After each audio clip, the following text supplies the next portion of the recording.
Kinerja ekspor SIDO pada semester 1 2025 tumbuh sebesar 17% year on year, dengan kontribusi ekspor yang mencapai 10% dari total penjualan.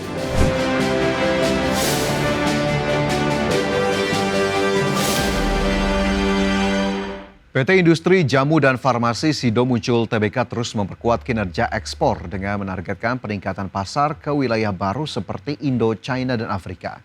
Perusahaan produsen jamu ini berhasil meraih pertumbuhan ekspor yang signifikan hingga semester pertama 2025.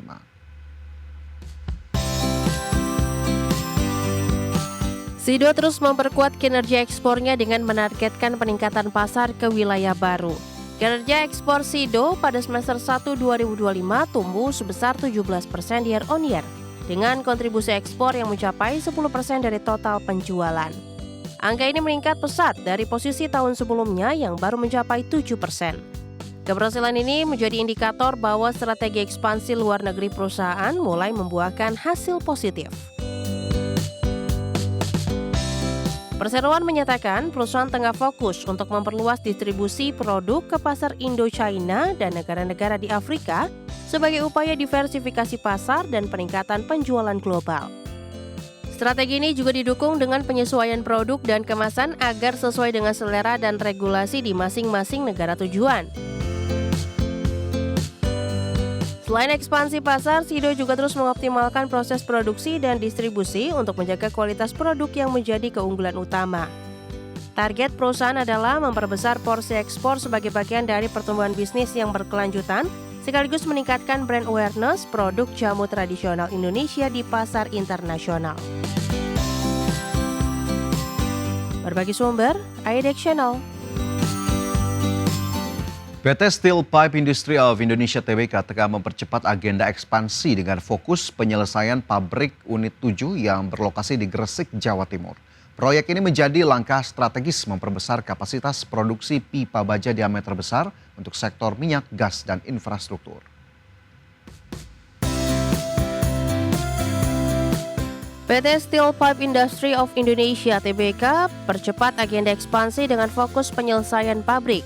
Pabrik unit 7 yang sedang dibangun akan menjadi basis produksi pipa diameter besar yang dibutuhkan sektor industri berat seperti minyak dan gas. Dengan hadirnya fasilitas baru ini, ISSP menargetkan peningkatan kapasitas produksi secara signifikan untuk memenuhi permintaan pasar domestik dan ekspor. Keberadaan pabrik ini juga diharapkan mendongkrak daya saing perusahaan di industri baja nasional dan internasional. ISSP menargetkan pabrik unit 7 mulai beroperasi pada kuartal 2 2026.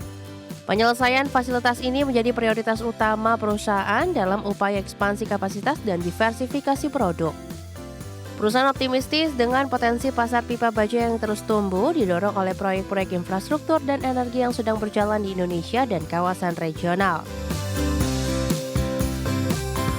Selain ekspansi produksi, ISSP juga fokus pada peningkatan kualitas produk dan efisiensi operasional agar tetap kompetitif. Dengan perencanaan matang dan manajemen yang profesional, perusahaan yakin dapat mencapai target bisnis sambil berkontribusi pada penguatan industri baja nasional. Langkah ini penting untuk menjawab kebutuhan pembangunan nasional dan pasar ekspor. Berbagi sumber, IDEX Channel.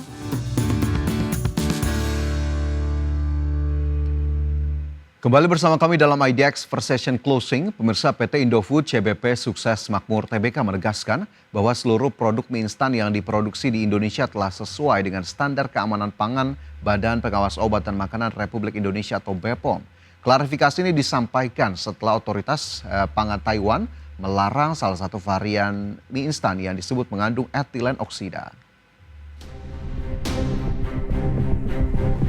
Indofood menyampaikan bahwa seluruh produk mie instan diproses dengan standar tinggi dan memenuhi Kodeks Standar for Instant Noodle.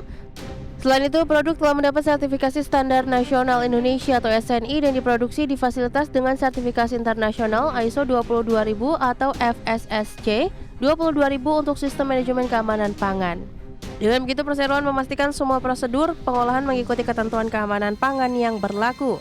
Korporat Sekretari PT Indofood CBP, Gideon Aputro, menjelaskan bahwa aturan keamanan pangan di negara tujuan ekspor bisa berbeda dari regulasi di Indonesia. Perseroan senantiasa memenuhi ketentuan yang berlaku di tiap negara termasuk Taiwan. Namun ia menegaskan bahwa varian Indomie soto Banjar limau kulit yang dipermasalahkan ternyata diimpor oleh pihak yang bukan distributor resmi perusahaan. Indofood menambahkan varian tersebut sebenarnya tidak pernah dipasarkan atau diekspor langsung ke Taiwan oleh Perseroan. BPOM juga sudah memberi penjelasan publik bahwa produk itu telah memiliki izin edar di Indonesia sehingga aman dikonsumsi. Saat ini Indofood bersama BPOM sedang berkoordinasi intensif dengan otoritas Taiwan untuk memantau perkembangan lebih lanjut. Adapun perusahaan memastikan bahwa isu ini tidak memberi dampak material terhadap operasional maupun kinerja keuangan Perseroan. Berbagai sumber, IDX Channel.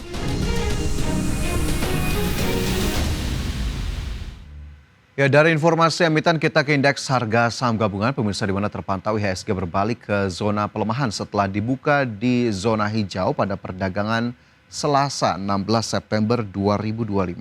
Pada penutupan perdagangan di sesi pertama, IHSG melemah 0,28% ke level 7.915 setelah pada perdagangan pagi IHSG dibuka menguat ke level 7.979. Indeks harga saham gabungan berbalik arah setelah penguatan pada perdagangan Senin di mana tercatat IHSG naik 1,06%. Pada perdagangan di paruh pertama Selasa, IHSG mencatatkan nilai transaksi mencapai 9,33 triliun rupiah.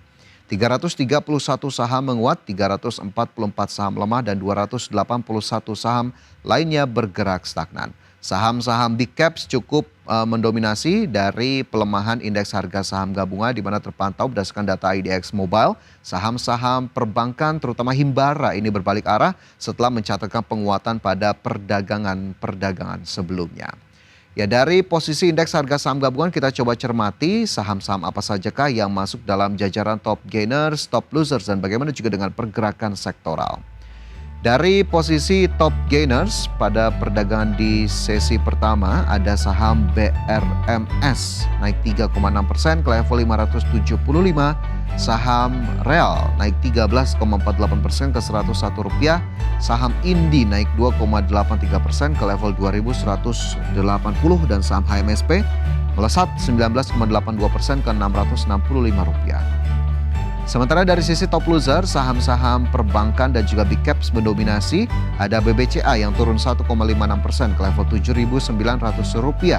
BBRI juga turun 1,45% ke Rp4.080. Goto terkoreksi 3,51% ke Rp55 dan BRPT turun 2,09% ke Rp2.270 per saham.